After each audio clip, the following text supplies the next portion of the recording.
This is a pause here on Joy News, and we've been bringing you the 3i Africa conference, which is underway at the Kempinski Hotel. The next stage of the event is the roundtable discussion on some key national and international issues. And we'll take you back to the Kempinski Hotel when they are ready with a roundtable discussion.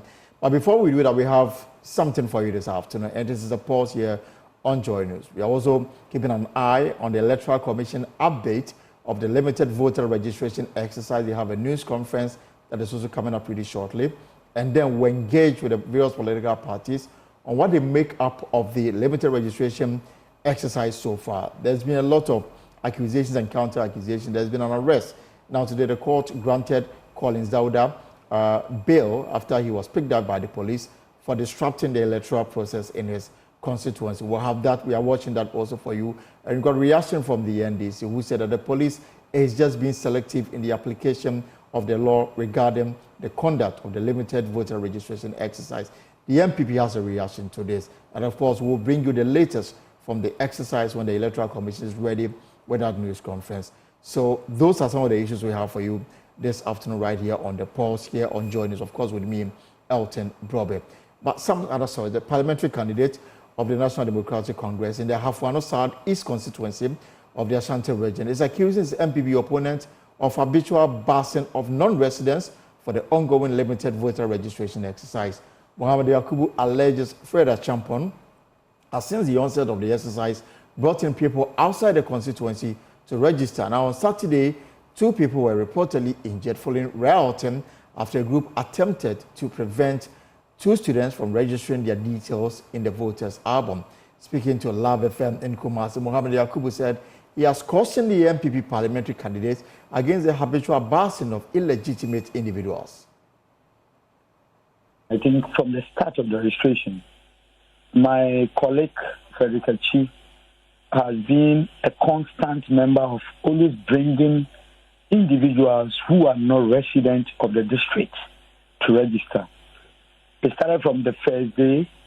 I personally spoke with him, and I told him what he's doing. He's trying to create confusion among the people.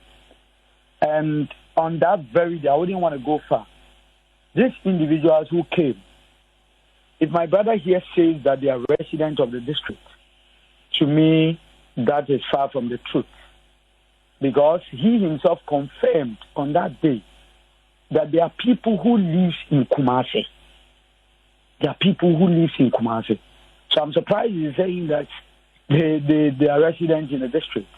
And besides, you don't understand the problem. We were only trying to let him understand that what he's doing is so bad.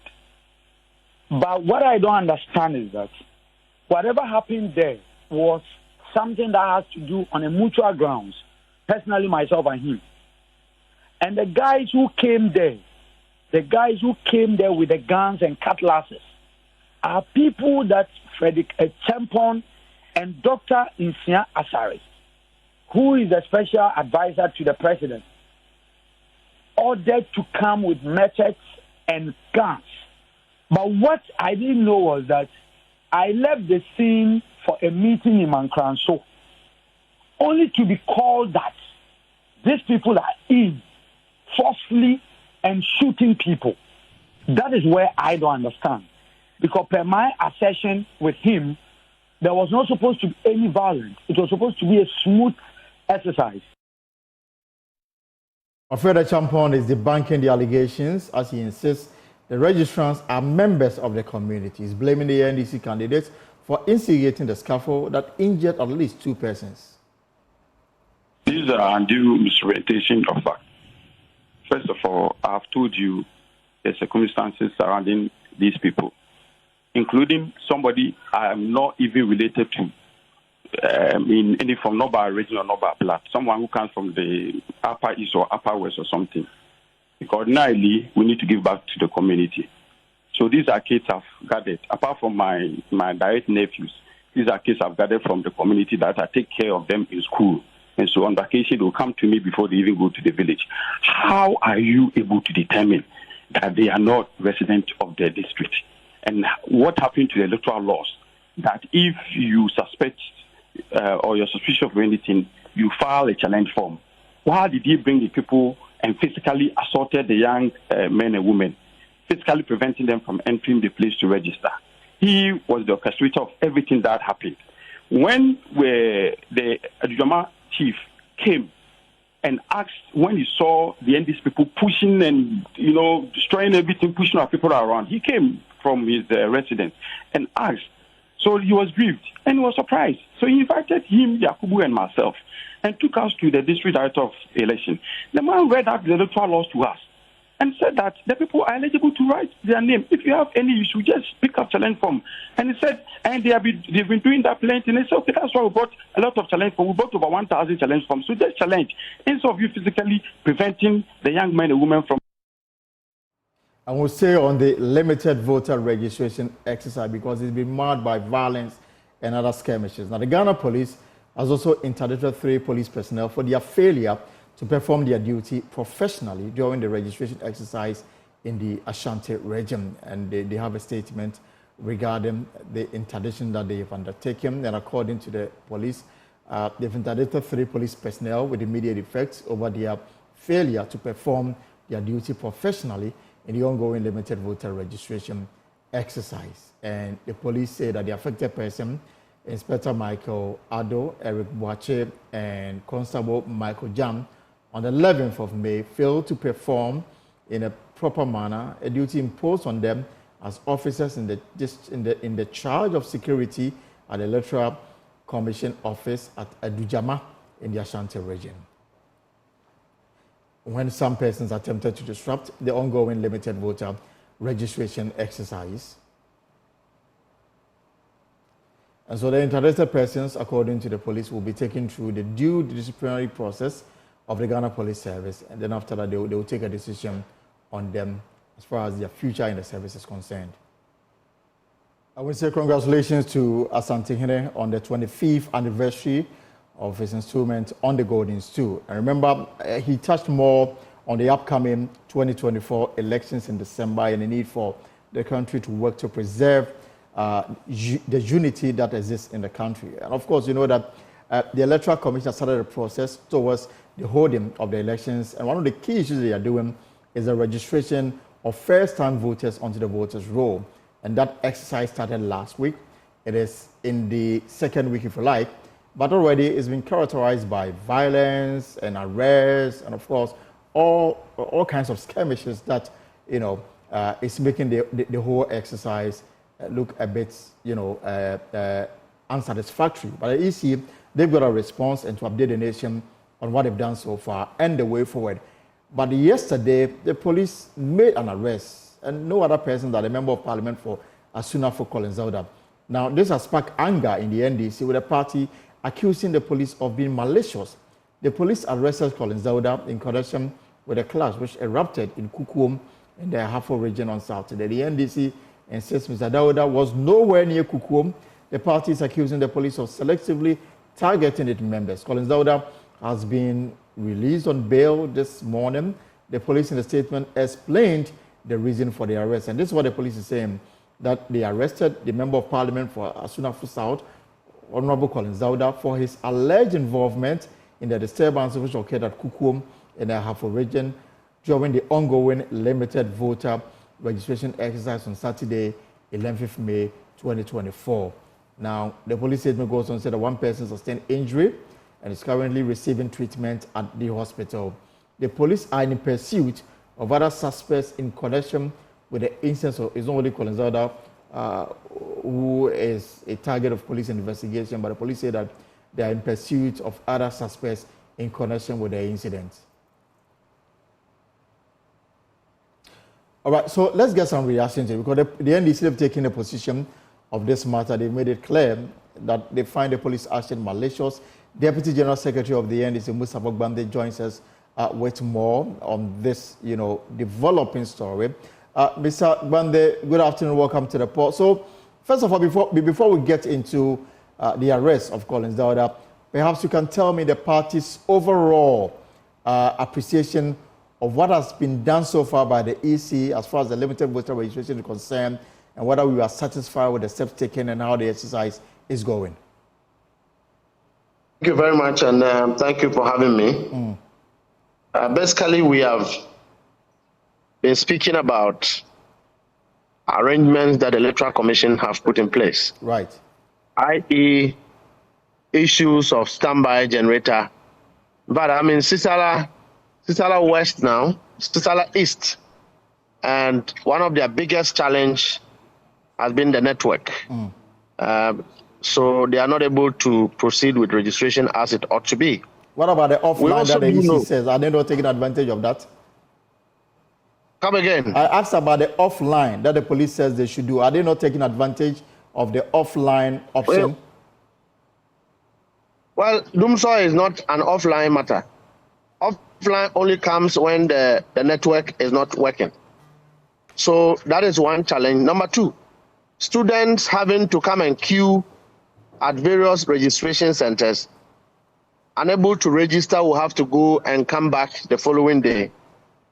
The exercise is grossly unincentivizing for the ordinary Ghanaian, contrary to their pursuit and resolve that they all want to and are willing to register and to be part of selection of their next president of Ghana. What is even disturbing is the fact that today, apart from all the challenges and the bottlenecks EC is putting together, it has also failed to be consistent and coherent in terms of what it puts out. Yesterday, just compilation of figures, registration across the country, Electoral Commission is still making mistakes, avoidable mistakes. Places where we had 19,000, the EC is quoting 25,000. Which they have corrected. Somebody would... No, but why should we have that mistake in the first place? Because stakes are very high. Somebody will just sit at the headquarters, key in figures. That one too is difficult for the Electoral Commission. So that is when we say that they are playing with the stakes that are involved in this exercise. And so they have a room to improve. And I always know that the Electoral Commission and its commissioners can perform, but except that they are not willing to perform. Right. Just last week, in the midst of this registration and all the controversies, we found the director of IT of the Electoral Commission in a rally with Dr. Mahmoud Baumia. What was he doing there? Don't you think it raises credibility issues to the processes that are ongoing, that the director of IT is in a meeting with one of the players or one of the teams that are going into the race? The last one is the security infractions that we are facing, where it happened in Mankransu yesterday, 3 days ago, and then at Sunafo yesterday. These are all situations where the NDC and its agents have challenged people who are minors. And then MPP functionaries go to bars to bring boys armed to come and assault people at registration centers. Is that a solution to misunderstanding? But the issue of busing, we are getting allegations from every quarter, from every house, from the NDC, from the MP. It looks like all the parties busing is are done. doing the same. I mean, it is political parties who are doing the busing. And we all know that. But for political parties who have nothing like registration exercise. But the criminal busing is the one that they are busing from other constituencies and bringing people who are not ordinary residents to come and register for the purposes of data gerrymandering. That is the one I am talking about. Right. And then in Mankransu, for example, they were about to register minors. Our agents refused, only for them to go and mobilize the parliamentary candidate, to mobilize people to come and attack NDC officers there. In Esusufinof, a whole day, bandits have taken over the constituency and registration center. They won't allow any NDC member to get registered. And we know this because of the busing. Definitely when you go and bus people, they are your people. Until the police had to call for reinforcement, even that they were not successful. And then party supporters and other citizens came in to disperse this group. Then we ended at the point where we are, where the police have to issue a statement that I call very populist, very alarmist, and it's non-consequential to the reality on the ground about Honorable Collins Dauda. If there were bandits that you couldn't control, they are potential suspects. And so the victims of these bandits are rather the ones you are looking for while the bandits are walking around. And then because you saw a pickup at the place having posters of Alhaji Collins Dauda, you make him a prime suspect. Is that policing? When did we graduate to this level of policing? But on that score, he was taken to court today, granted bail. So at best, you should allow the law to take its course. If he's innocent, I'm sure that will be established in court. Well, I don't think that when you take people to court is the finality to your matter. At the end of the day, you can take him to the Supreme Court, but you would have a responsibility to prove beyond reasonable doubt your case. And we know there are a number of cases where they are concocted stories. We go and the prosecution is unable to produce evidence. So taking somebody to court, the statement they did they write the same statement about the Mankrasu case when the police were seen running away for their lives? Did they arrest those people? And so if the people who react to a particular criminal action are being taken to court, then next time they parade themselves to come and do what they do, we will not even wait for the police to have a cause to complain. But each and everyone would have to defend themselves. But Mustafa, in the same breath, I'm sure you've also followed the police reaction to some of these, cases. In Adujama, for example, the police have taken steps. They've interdicted 3 police officers who were there, and according to the police, failed to do their duties professionally. So the police is working, are they not?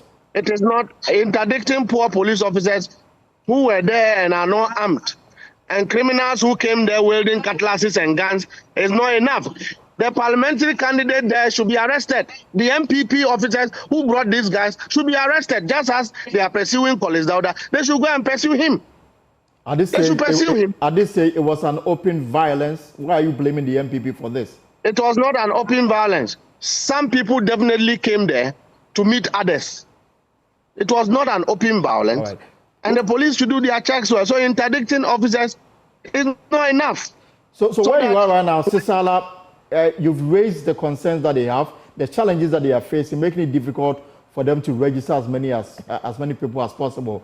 Do you understand, or do you have information as to what they are doing to address this challenge, so that people who've been waiting we are just about having a meeting with the Electoral Commission officers, right, to address those challenges. We are also aware that they tried to bring in Fulanis to come and register. We have driven all of them away. Right. And we have encouraged our party supporters not to be violent, but to ensure that no foreigner is allowed to register a single name in the ongoing exercise. So we are under full control and observing the exercise as they go. All right, Mustafa, I'll come back to you to ask you about what the party is doing to ensure there's sanity in the system. I know IPAC meeting is coming up pretty shortly. What concerns are you taking to IPAC? But let me bring your colleague on the other side, Haruna Mohammed, who is the Deputy General Secretary of the MPP. Haruna, satisfied with the way things have turned out so far, apart from the violence and the skirmishes that we've witnessed in some of the constituencies? Out there. I think that what we are seeing now is as a result of some reckless statements that have been made by the NDC. And this was made by my colleague, with all due respect, Mustafa Bandi. He had told his people to go to the polling centers with cutlasses and machetes. This is the result. They went to Mankrasu and then they perpetrated this violent activity he's putting it on our party people. The MPP doesn't use those particular attacks. We're not on violence, and we'll never do that. And this is what he himself, I think, should regret for making a statement. He's saying that they will come on. Look, my brother, violence doesn't win election. You win election based on your act, and your act that reflects civilly in the life of people. So for us, we call on citizens, hero warrior, what a regular democracy. It's full of us. I think the connection to you is beginning to act up. I don't know if you can reposition yourself well so we can hear you clearly. Haruna Mohammed, Deputy General Secretary of the MPP. The line is not doing well. I don't know if you can hear me well now. Yes, I can hear you. Can you hear me? It's better now. Please go on. Yes, I'm saying that what we are witnessing now is a result of a reckless statement that was made by my colleague, Mustafa Bandi, that people should go to polling centers, cutlass, machete. Today, Pascal Sweet, with cutlass, machete, and yet Colin Dauda with men went and at police and then he was arrested because of actions that link up to this crime. The NDC will never stop violence at peace. Let me remind that the democracy we are today does not accommodate violence. And if they continue to perpetrate that, Ghanaians, they hold them by the fight. And that's what on them. We have faced them from 1992, we have written verdict, contributed to transparency in elections, we contributed to biometric systems, we contributed to peaceful resolution by going to Supreme Court. So we are never safe. And this is what I want the end to do. It should stop making statements. That say that if anything happens, they are supposed to come. It should remind that we rule over people. We don't rule over dead people. We rule over our people, but not people. Let us be very sure that are big. Let us demonstrate and get power and saying things that will not equal well because of this.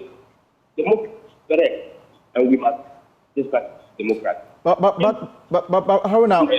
What really is the motivation behind passing people to registration centers to register? So let me clear this. There is nowhere in our law books where there is illegal passing. There is nowhere in our law books where there is illegal passing. Go and read CI 91. Go and read Regulation 191.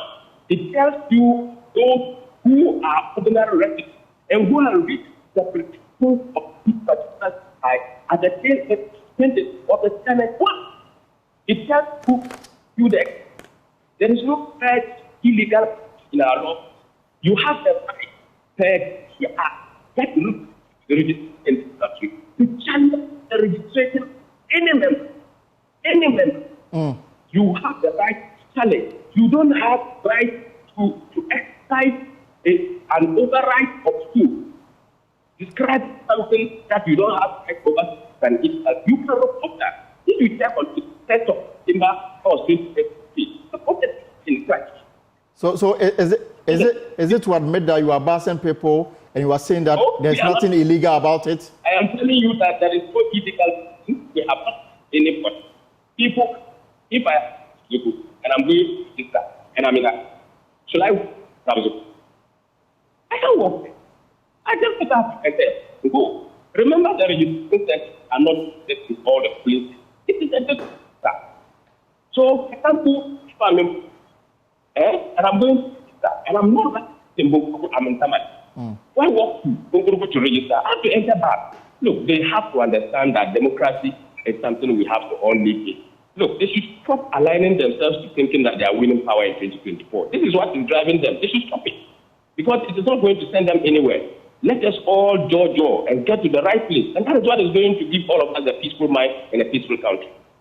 The issue is about to address the nation on what they've done so far. I mean, what would be your expectation in terms of suggestions to improve the system even better? In terms of improving the systems better, I think that it is aligned to the entire of Africa. We need to get a very good network system, not just only in Ghana. We need to get a very good network system that is going to be built on robust systems that is going to support every exercise that is linked up to a network system. Secondly, I think that the Electoral Commission has to look at these systems that they are using, test them over time to be able to ascertain the veracity and the effective manner in which this particular system can work. Right. It looks like there is so much when all systems are at once. So they need to start it. And in IT management, have what all the back, you look at particular matter, test them and try to be in correct place.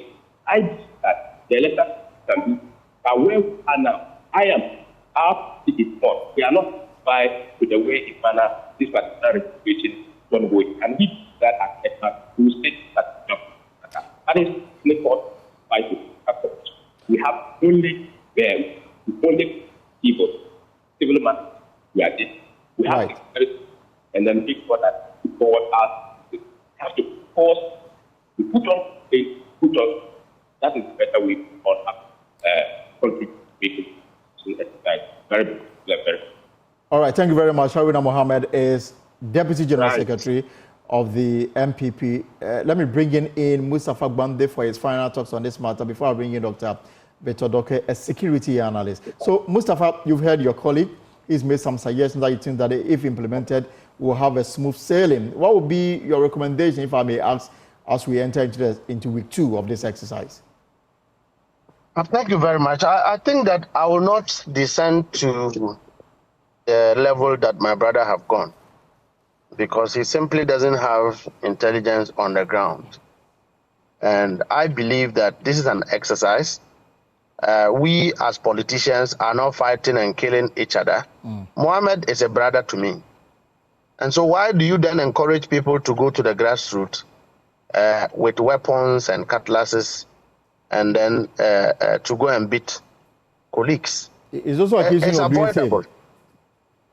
Say that again. I'm saying that he's accusing the NDC of doing same. Well, on the record of all the 2 major cases we have had so far, you know that on the face of the facts, it is not NDC who have brought tax to the place. And so that should be on the record.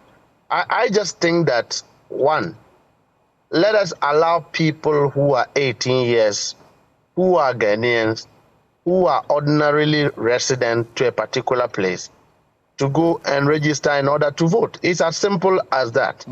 And I always say that in the face of disorder, the only hope that the ordinary Ghanaian has is in the police to forestall order. Let the police be in the position to arrest anyone who is found trying to tamper with the law.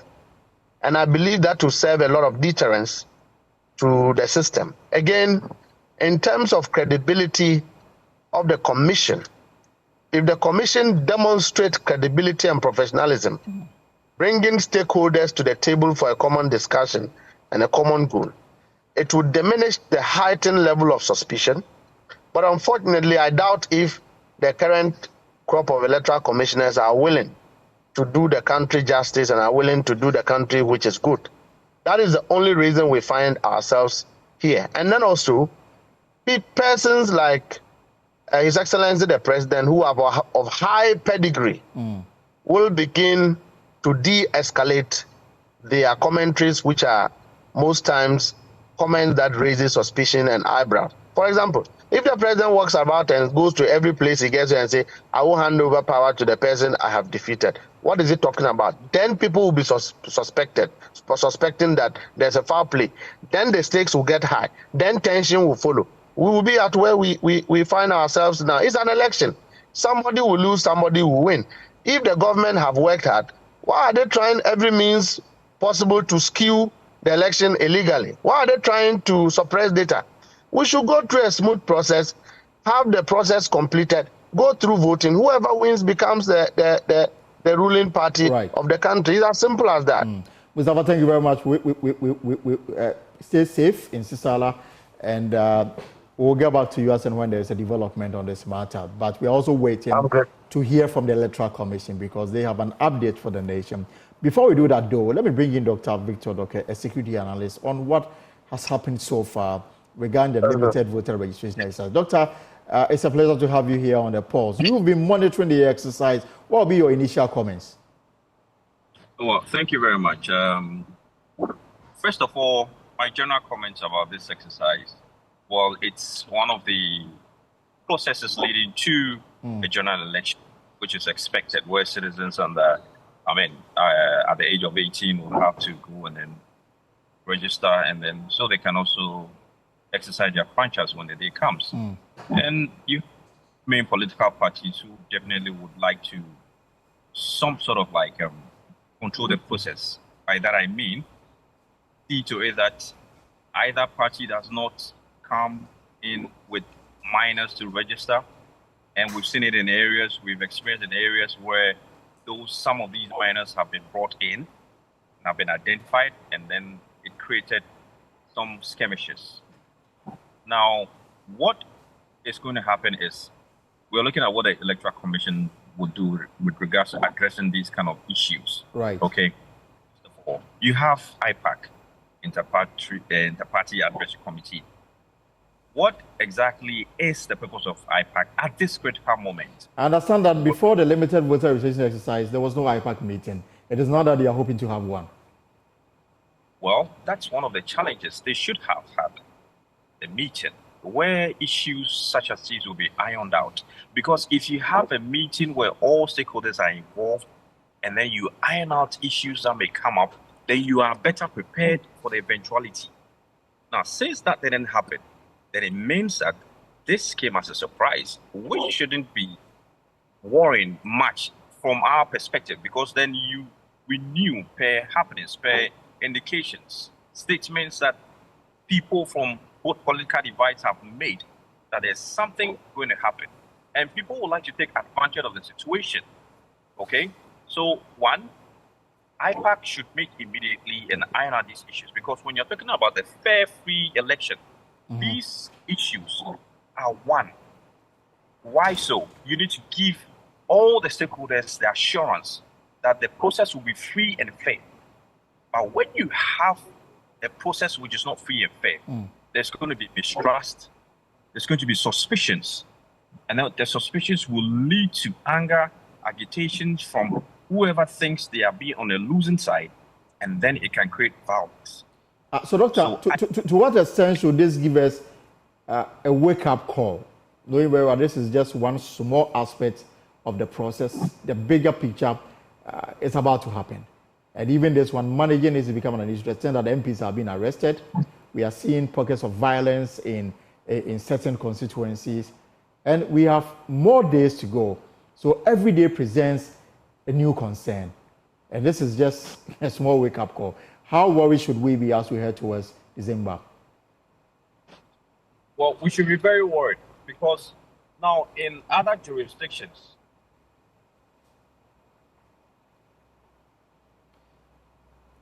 yes, please go on. Can you hear me? Yes, we lost you briefly, but you can go on.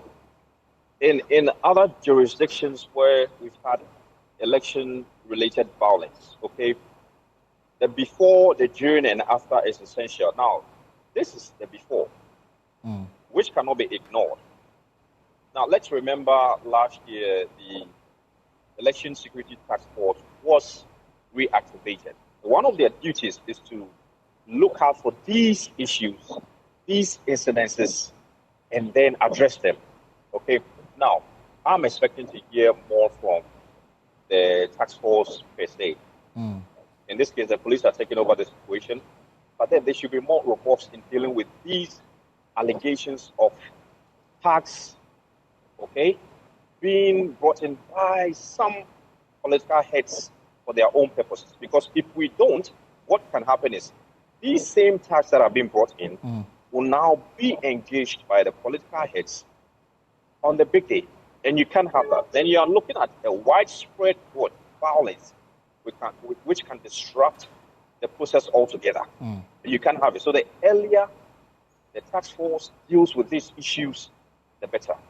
And I think going forward, there should be more personnel on the ground, if there aren't, so they can tackle these tasks once and for all. But then other than that, what can happen is you'd have pockets of these violence, you have pockets of tax disturbing the process, and you wouldn't be able to manage it. All right. Let me ask a final question, and it's about the conduct of the Electoral Commission and the police, and whether you are okay with the way they've conducted themselves so far. First, the Electoral Commission, they had to move to offline because they had challenges with internet, and then also at some point they've done after going offline, they now had to change some figures they had communicated to the public regarding how much people they had registered from the first, second, third, and the fourth day. The police, they've made some arrests. They've also taken action against some of their personnel for not acting right when violence broke out in one of the constituencies. These two very important state organizations supposed to be very neutral, transparent, and credible in the discharge of their duties. The way they've conducted themselves so far, does it give you confidence of a system that is apolitical? Well, first of all, they're easy. In every jurisdiction, we expect that the Electoral Commission will be apt with regards to preparation, the processes. Now, we've heard reports where men which are supposed to be in custody of the may have gone somewhere it's not supposed to and all that. These are issues that cause for concern. And then you build the trust that people, the citizens, have in the electoral commission. Now, as a major stakeholder in the electoral process, one would just hope that in preparing for exercises like this, you would have everything in place. Everything, I mean, your equipment, machines, apps, everything that will enhance the smooth process. So people would not have to come out and accuse you or make statements that connote that you are not capable of managing this simple exercise. Right. So what they have to do is to look at what they can do in terms of if there are shortages or lapses with regards to equipment or internet or whatever, it should be fixed earlier, because these things, if not looked at, would then cause agitations, especially, we have two main parties where the perception is when one party is in power, then they have some sort of link with the electoral commission. How can we ensure that as a body, an important body like this will stay apolitical? Then our processes, our communication has to be transparent for each party to now fit. And then disseminate to their followers. Right. This is very key. But once the followers are looking at some issues that do not go well in terms of preparations like this, cases like this, then you are expected to cause that kind of agitations. All right. Now, with regards to the police, I think going forward, what we can do is, if we need to build the capacity, we do that. Enhance the knowledge. We have to partner with other security agencies, see a smooth running of these processes, we do that. And then we can have a very, very free and fair process. Because we cannot have a general election that is filled with agitations, that is filled with trust, and all of that. To have a free and fair election is equal to the peace and security that we'll continue to enjoy after the pandemic. All right, thank you very much. Dr. Victor Doke is a security analyst, and he's sharing his perspective on the matter at hand this afternoon. Let me bring in the Deputy General Secretary of the MPP, Haruna Mohammed, to give him the last words on this conversation. Haruna, so you've heard your colleague in the NDC, you heard the security analyst. What is your final thoughts on the matter? Yes, I've heard my colleague. He's my brother. He's coming from Tatali constituency. I'm coming from Zabzugu constituency. I want to make reference. He made a certain statement with regards to people going to the polls stations with machetes and what have you, is complaining. If you check on 21st December 2023, Ghana Web, he himself says, I go to the polling stations fully armed. That was Mustafa Bandi, who are told at the NDC people. On 27th of December, the national organizer of the NDC came to reaffirm the position of the Deputy General Secretary. Same statement had been carried by Ghana Politics Online, been carried by Graphic Online, where he was being investigated on some of his comments.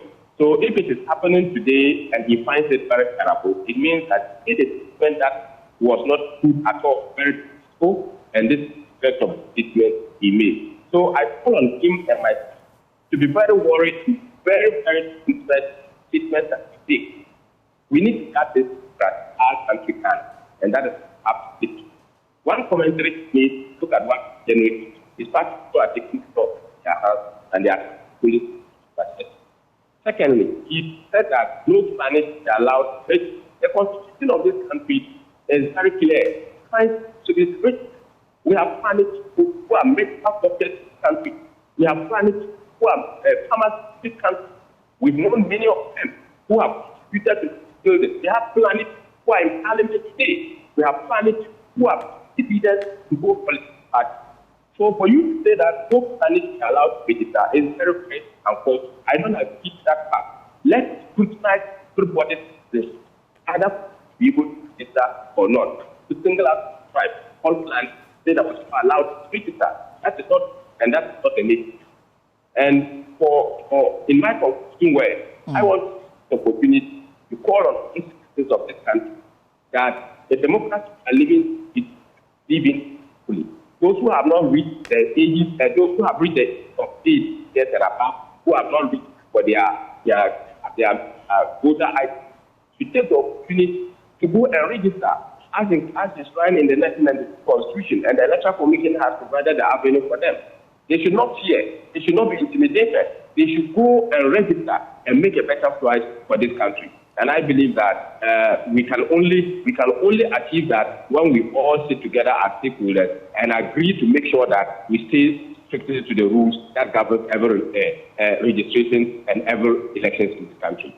Thank you very much for your time. Haruna Mohammed is Deputy General Secretary of the MPP. And we'll take you live to the Electoral Commission's office when the commission is ready for that live updates on the limited voter registration exercise. But now, we'll take a short break here on the Pulse, and we shall return with more here on the Pulse.